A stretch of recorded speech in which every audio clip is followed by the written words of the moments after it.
membayangkan sebuah desa yang tidak tergesa oleh waktu, di mana suara alam adalah nyanyian harian dan adat bukan hanya peninggalan, tapi kehidupan.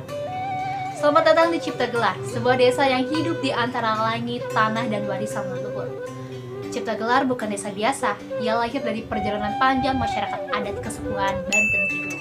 Sejak ratusan tahun lalu, mereka berpindah-pindah mencari tempat yang damai, sampai akhirnya menetap di sini, kaki Gunung Halimun, Sukabumi, Jawa Barat.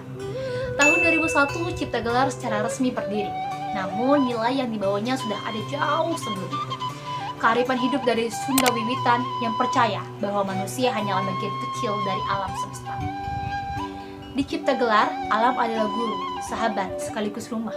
Warga di sini tidak menggunakan traktor, pupuk kimia, atau alat canggih.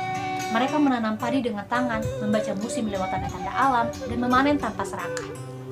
Padi tidak untuk dijual, begitu kata mereka, karena makanan bukanlah komoditas, tapi titipan yang suci.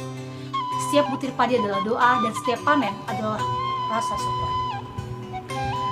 Tapi jangan salah, Cipta Gelar bukan desa yang tertutup pada teknologi. Bahkan mereka punya Ciga TV, televisi komunitas yang dikelola warga, dan juga punya radio lokal yang menyiarkan informasi ke pelosok. Bedanya, teknologi di sini tidak dibiarkan untuk merusak tatanan. Tidak ada sinyal ponsel dan juga tidak ada e-commerce.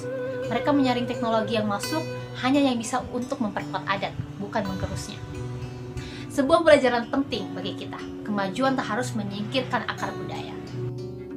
Adapun puncak kehidupan budaya Cipta Gelar ada pada suatu momen, serem tahun, ritual panen yang digelar setahun sekali.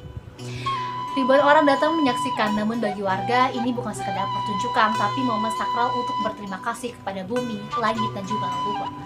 Dalam serem tahun ada doa, ada seni, ada persaudaraan, dan disitulah budaya bukan hanya terlihat, tapi dirasakan.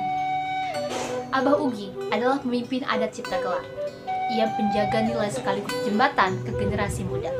Ia tak hanya memimpin ritual, tapi juga membangun kesadaran bahwa budaya hanya akan hidup jika diteruskan. Di sini anak-anak diajarkan bukan hanya cara membaca buku, tapi membaca alam, mengenal padi, menghormati tanah, dan hidup dalam keseimbangan. Desa Cipta Gelar mengajarkan kita bahwa kemajuan bukan berarti kehilangan jati diri, bahwa budaya bukan sekedar masa lalu, tapi bekal masa depan.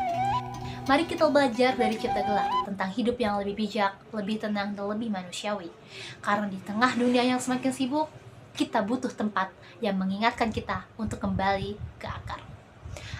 Aku Fatimah Zahra, sampai jumpa!